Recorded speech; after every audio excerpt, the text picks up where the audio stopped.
Assalamualaikum warahmatullahi wabarakatuh. Shalom dan salam sejahtera bagi kita semua. Perkenalkan, nama saya Ayusta Malifta Pandosanjati. Saya mahasiswi dari Program Studi Manajemen Sumber Daya Perairan, jurusan Perikanan, Fakultas Ilmu Kelautan dan Perikanan Universitas Hasanuddin. Pada kesempatan ini, saya akan mempresentasikan proposal penelitian saya yang berjudul Hubungan antara tingkat kematangan gonad dengan kelangsungan hidup ikan opudi atau spesies Telmaterina di Danau Matano, Sulawesi Selatan. Ada beberapa poin penting yang akan saya jelaskan di proposal penelitian saya. Yang pertama, latar belakang, kemudian tujuan dan manfaat, setelah itu tinjauan pustaka, dan yang terakhir yaitu metode penelitian. Danau Matano merupakan danau yang terletak di Kabupaten Luwu Timur, Sulawesi Selatan, dan merupakan salah satu bagian dari danau kompleks Danau Malili. Danau Matano memiliki keanekaragaman hayati, salah satunya adalah spesies ikan endemik di Danau Matano. Ikan opudi atau spesies Telmaterina merupakan salah satu spesies ikan endemik di Danau Matano. Keberadaan spesies endemik di Danau Matano merupakan suatu nilai strategis dalam keanekaragaman jenis ikan di danau ini yang tidak dapat ditemukan di danau lain. Keanekaragaman jenis ikan di satu perairan menggambarkan evolusi ikan terhadap lingkungan tersebut. Dengan ini dapat dipahami bahwa keanekaragaman jenis ikan di satu lokasi dengan lokasi lain dapat berbeda jenis ikannya. Adapun tujuan dan manfaat dari proposal penelitian ini, yaitu tujuannya untuk mengetahui hubungan antara tingkat kematangan gonad dengan kelangsungan hidup ikan opudi atau spesies Telmaterina. Manfaatnya diharapkan mampu menjaga populasi ikan endemik, yaitu ikan opudi atau spesies Telmaterina di Danau Matano, agar kelestariannya tetap terjaga dan berkelanjutan. Danau Matano termasuk dalam kawasan konservasi. Ini dikarenakan banyaknya spesies endemik yang dimiliki danau ini, sehingga masuk dalam kawasan konservasi. Agar spesies-spesies endemik yang dimiliki danau ini dapat terjaga kualitas hidupnya. Dari keanekaragaman jenis yang dimiliki danau ini menjadi prioritas nasional dan World Wildlife Fund List of Ecoregions pada tahun 2015.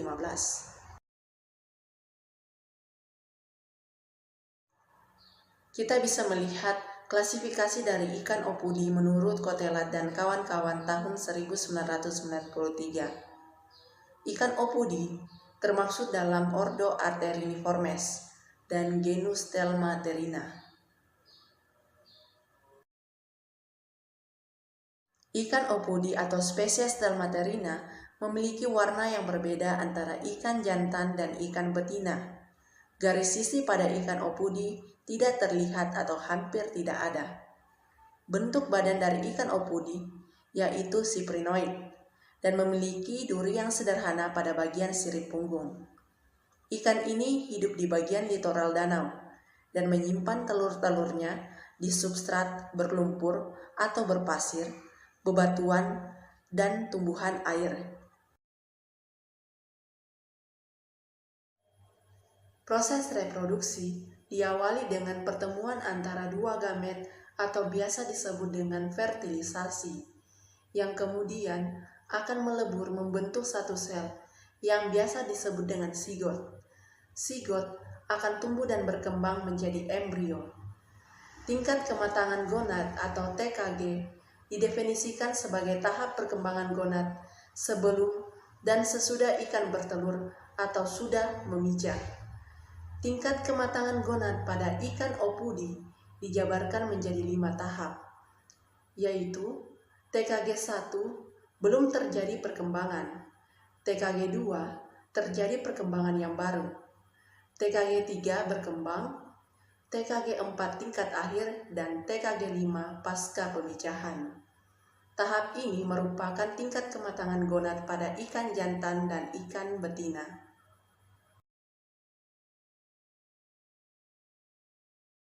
Pada saat para nelayan memiliki tingkat penangkapan di suatu perairan rendah, maka ikan di perairan tersebut dapat bereproduksi dengan baik.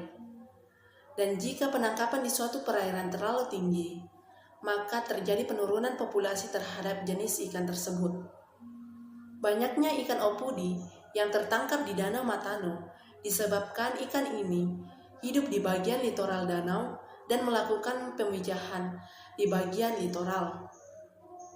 Ada beberapa juga pemicu terjadinya penurunan populasi. Yang pertama, penangkapan ikan yang terlalu tinggi, penggunaan alat tangkap yang tidak ramah lingkungan, penurunan kualitas perairan, dan pengelolaan ikan endemik yang tidak tepat. Penelitian ini dilakukan pada bulan Juni sampai bulan Juli 2021. Lokasi penelitian ini terletak di Kabupaten Luwu Timur, Sulawesi Selatan. Penelitian ini dilaksanakan di Danau Matano dan Laboratorium Fakultas Ilmu Kelautan dan Perikanan Universitas Hasanuddin. Adapun alat dan bahan yang digunakan dalam proposal penelitian ini yaitu alat berupa jaring ikan atau gill net, cool box, mistar, loop, timbangan elektrik, papan preparat, alat bedah, dan mikroskop. Bahan yang digunakan yaitu ikan opudi, garam, es batu, alkohol 70%, aquades, formalin, hematoksilin, dan eosin.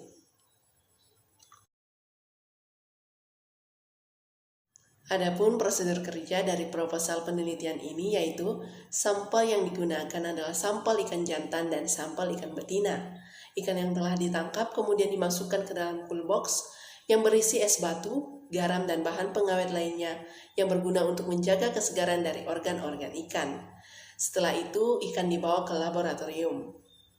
Sebelum dilakukan pengukuran dan pembedahan, sterilisasi alat dan bahan terlebih dahulu dengan menggunakan alkohol dengan konsentrasi 70%. Setelah itu, letakkan ikan di atas papan preparat. Kemudian lakukan pembedahan dengan membelah jaringan tubuh ikan di bagian perut untuk mengambil gonad ikan. Setelah itu, timbang gonad dengan menggunakan timbangan elektrik.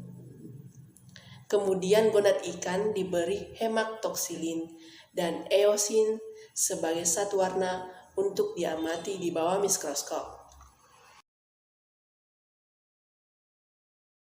Metode yang digunakan dalam proposal penelitian ini yaitu metode survei, identifikasi, dan analisis tingkat kematangan gonad. Metode survei bertujuan untuk mencari tahu informasi yang lebih detail dari pengalaman orang lain. Sedangkan metode identifikasi dan analisis dapat dilakukan dengan observasi, dengan menggunakan pengukuran berdasarkan petunjuk dari Effendi. Dalam proposal penelitian ini, data yang digunakan adalah data kualitatif dan data kuantitatif. Data kualitatif merujuk pada kelangsungan hidup ikan opudi atau spesies Stelmaterina, sedangkan data kuantitatif merujuk pada tingkat kematangan gonad ikan opudi atau spesies Stelmaterina. Adapun variabel yang akan diamati yaitu berat ikan, panjang total, panjang baku, berat gonad, tingkat kematangan gonad atau TKG, IKG atau indeks kematangan gonad, struktur ovarium dan testis. Analisis TKG ikan opudi dilakukan secara deskriptif komparatif.